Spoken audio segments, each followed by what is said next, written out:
झारखंड के मुख्यमंत्री हेमंत सोरेन पूरे परिवार के साथ रांची लौट आए हैं। आज से वे मंत्रालय जाएंगे और साथ ही कामकाज भी संभालेंगे। इस पूरे महीने अगर बात करें तो कैबिनेट की भी बैठक नहीं हुई है। वहीं 22 अगस्त से मॉनसून सत्र भी होने जा रहा है। सीएम हेमंत सोरेन जल्द ही जमशेदपुर भी जा सकते हैं, जहां पर दिवंगत मंत्री रामदास सोरेन को श्रद्धांजलि देंगे। उनके परिजनों से मुलाकात कर दुख दर्द बांटेंगे और साथ ही आपको बताएं कि सीएम अपने पिता और पूर्व मुख्यमंत्री दिशोम गुरु शिबू सोरेन के निधन के बाद नेमरा गांव में 5 अगस्त से लेकर के 18 अगस्त तक प्रवास पर थे और इस दौरान उन्होंने अपने पिता के श्राद्ध कर्म पूरे किए और उनकी अस्थियों का विसर्जन रजरप्पा स्थित दामोदर नदी में किया।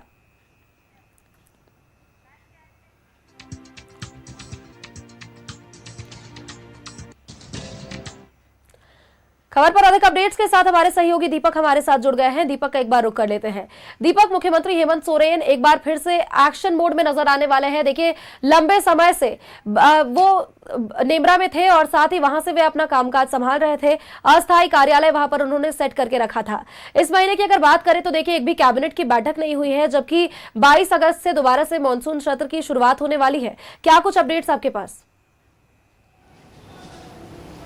जी बिल्कुल, देखिए, राज्य के मुख्यमंत्री हेमंत सोरेन जिस परिस्थिति में थे, लगातार जब दिशोम गुरु शिबू सोरेन जब बीमार हुए थे और उनका इलाज चल रहा था दिल्ली में, उस समय से लेकर के अब तक अगर आप देखें तो कहीं ना कहीं वो अपना पुत्र धर्म का जो है वो बखूबी से वो निभा रहे थे। और जाहिर सी बात है, जब मैक्सिमम टाइम जो है वो दिल्ली में उनका बीत रहा था और जैसे ही 4 अगस्त को दिशोम गुरु शिबू सोरेन का निधन हुआ और उसके बाद उसमें अंत्येष्टि से लेकर के तमाम जो क्रियाक्रम जो हो रहे थे वो सभी जो है दिशोम गुरु शिबू सोरेन के पैतृक गांव नेमरा में हो रहे थे। तो मुख्यमंत्री हेमंत सोरेन नेमरा में थे और एक लंबे समय तक जब नेमरा में थे तो जाहिर सी बात है कि जो कामकाज, जो राज्य के कामकाज का जो बागडोर उनके हाथ में है, उसे निपटाने में जो है वो परेशानी आ रही थी।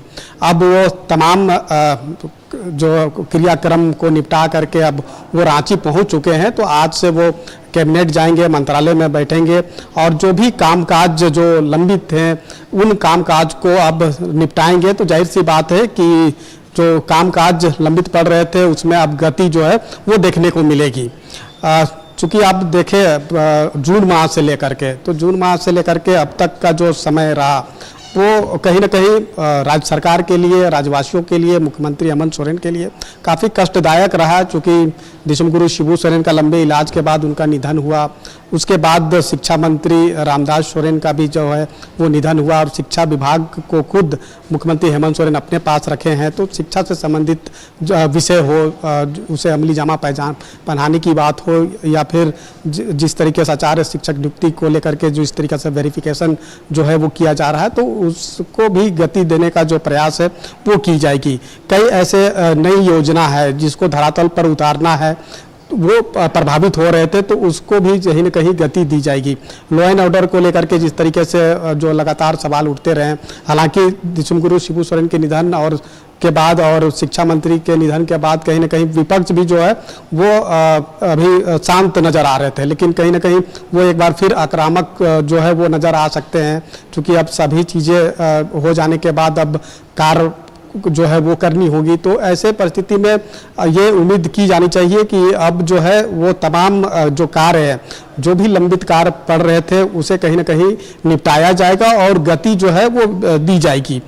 खास तौर पे अगर आप देखें तो अभी चूंकि विधानसभा का सत्र भी जो होना था, जो चल रहा था और स्थगित किया गया था, उसे भी 22 अगस्त से जो है वो चलाया जाएगा। तो विधानसभा का बजट सत्र भी होना है। इसके अलावा अगर आप देखें तो जिस तरीके से कई अलग अलग जो विषय है, वो विषय को लेकर के जिस तरीके से काम होनी चाहिए थी वो कहीं ना कहीं शिथिल पड़ रहा था। चाहे विकास योजना की बात हो या फिर कोई ऐसे काम जो चालू वे में था उसमें धीमा पड़ गया था, तो उसे भी जो गति है वो दी जाएगी। अब जो है कि इस माह जो है कैबिनेट की बैठक होनी थी, लेकिन वो कैबिनेट का बैठक भी नहीं हो पाई है। तो संभवतः जो है जब मुख्यमंत्री हेमंत सोरेन तमाम चीज़ों का जो है अपने कमान में ले लेंगे और कामकाज सुचारू रूप से होगा, तो कैबिनेट की बैठक भी जो है सुचारू रूप से हो पाएगा। सबसे अहम और ख़ास बात यह है कि पक्ष और विपक्ष के बीच जो है वो आने वाले समय में टकराव देखने को मिल सकता है। यह इसलिए भी कि विपक्ष भी जो है वो कई ऐसे मुद्दे हैं जिसको लेकर के वो शांत था, वो कहीं ना कहीं आक्रामक तौर पे आने वाले समय में देखे जा सकते हैं। और झारखंड में जिस तरीके से गुरु जी का निधन होने के बाद राज्यसभा का एक सीट जो है वो खाली पड़ा है, उसके बाद शिक्षा मंत्री के निधन के बाद जो सीट विधानसभा का सीट है वो खाली पड़ा है, तो वैसे में अब सियासी सरगर्मी और सियासी तपीस भी जो है वो देखने को मिल सकता है। चूँकि राज्यसभा के लिए एक उसका भी चुनाव होना है और उपचुनाव भी जो होना है, जो रामदास सोरेन का निधन हुआ है, तो कहीं ना कहीं अब सियासी सरगर्मी वो आने वाले समय में देखने को मिल सकता है। लेकिन सबसे अहम और खास यही है कि जिस तरीके से पुत्र धर्म को मुख्यमंत्री हेमंत सोरेन ने निभाया है, इसकी प्रशंसा तमाम राज्यवासी भी कर रहे हैं, विपक्ष के नेता भी इसकी प्रशंसा कर रहे हैं कि जो विकट परिस्थिति से मुख्यमंत्री हेमंत सोरेन ने गुजरा है और वो गुजरते दौर के साथ जो है तमाम अपने जो पुत्र का धर्म है उसे बखूबी निभाया है। लेकिन राजधर्म भी है और राजधर्म के तहत जैसा बताया भी जाता है खासतौर पर सत्ताधारी दल के द्वारा कि पुत्र धर्म के साथ साथ राजधर्म को भी निभाने में कोई कोर कसर कमी नहीं रखी गई। लेकिन चूंकि कैबिनेट में जब वो बैठेंगे नहीं, सचिवालय में बैठेंगे नहीं, तो जाहिर सी बात है कि कामकाज थोड़ी प्रभावित होती है।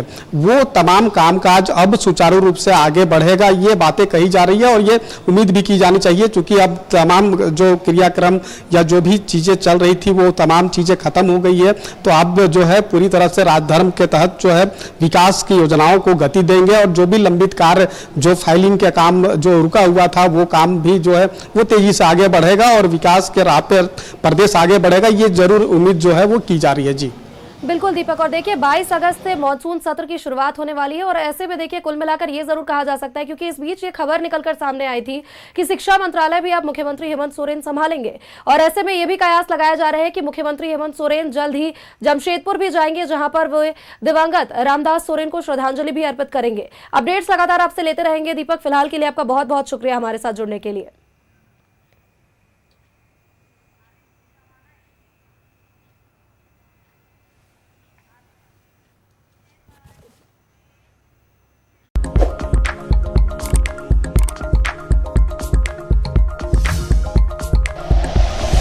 Like and share videos, subscribe करें हमारा चैनल और प्रेस करें बेल आइकॉन। न्यूज़ 11 भारत, सच है तो दिखेगा।